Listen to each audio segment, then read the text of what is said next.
So simulan muna natin with what you can expect today in today's webinar. No? Una-una, malalaman mo yung multiplier effect ng effective leadership.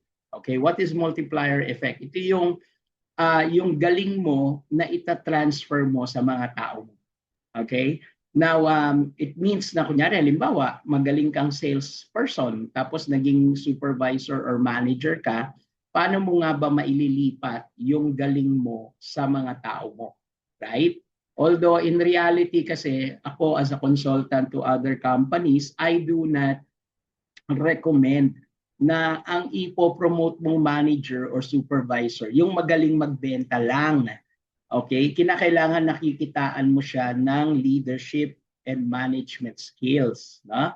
So magkaiba kasi yon. Yung magaling magbenta, hindi necessarily magaling mag-manage. No? However, management skills, leadership skills are skills na pwedeng matutunan. So that's why you can become an effective manager if you want. And once you become an effective leader, an effective manager, you can apply the multiplier effect in your organization. At pag-uusapan natin yan today, how to do that. Okay?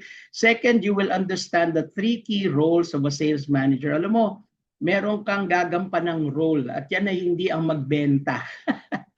Karamihan kasi yung mga sales manager sa mga kumpanya, nagbebenta pa rin. But in reality, hindi yun dapat ang focus nila. Ang focus ng mahusay na sales manager is in developing his or her people. Yun ang focus, okay? Hindi yung pagbebenta. Ang focus niya, paano gawing magaling na magbenta ang kanyang mga tao. That is our focus. Number 3, learn the sales manager success formula.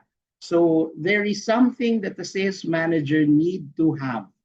Meron siyang kinakailangan, meron siya para siya ay maging successful na manager. And that's what we'll talk about later. Pang-apat, identify the core traits and habits. Alam mo, ang mga sales manager, meron niyang ginagawa sa araw-araw that kinakailangan natin na pinapractice every day na magiging habit mo din, no, as a manager. So we'll find out what those things are. And then, pag-usapan din natin yung mastering a simple 5-step framework to manage your team effectively. Alam mo yung pagmamanage ng team mo, pwede kang sumunod sa isang 5-step framework so that you don't get lost, right, in managing or leading your team.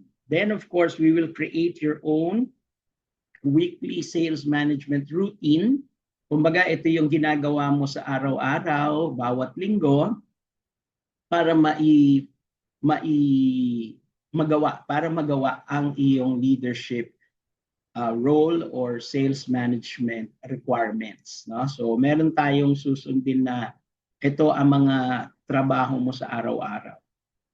And then we will elevate from managing numbers to inspiring people through influence and example. Now, why is this important? Because at the end of the day, yung mga tao mo pwedeng magaling magbenta, pero hindi sila masaya. 'Di ba? Pwedeng sila ay maraming kinikitang commission pero wala silang fulfillment or inspiration in doing their job, right? And that is a part of your responsibility bilang isang manager. Okay? So it's very, very important that you also focus on inspiring your people. Hindi lang yung para puro utos tayo. Magbenta ka, damihan mo ang benta mo, lakihan mo ang benta mo, i-hit mo ang quota mo. Hindi lang ganun ang manager. No? In fact, a big part of his responsibility is to ensure that his people are inspired and motivated to sell more.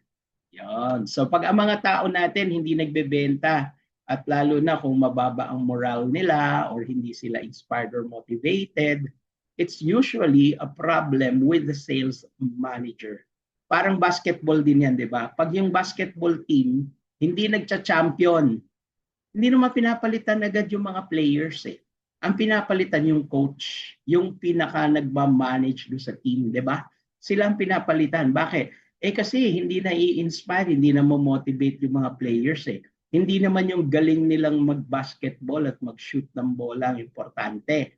Ang importante, yung gusto nila, ganado sila, motivated sila to do their best. And sometimes, not only sometimes, many times, most of the time, it's because of the coach, it's because of the leader, it's because of the manager who does not inspire the team. Ayun yun. Okay, so please remember that, take note of that. And that's what we'll be discussing in today's webinar. So ang mga parts ng program natin today, part 1, the impact of a good sales manager. So pag-usapan muna natin yan. Part 2, yung profile nga ng isang mahusay na sales manager. Part 3, the sales management process. Ito yung 5-step framework na sinasabi ko kanina. And finally, number 4, sales leadership. Ito na yung huling part ng program natin where I will share with you kung ano ba ang makakapag-motivate at inspire sa iyong mga tao. Alright, so yan ang mga pag-uusapan natin. We will begin with part 1, the impact of a good sales manager.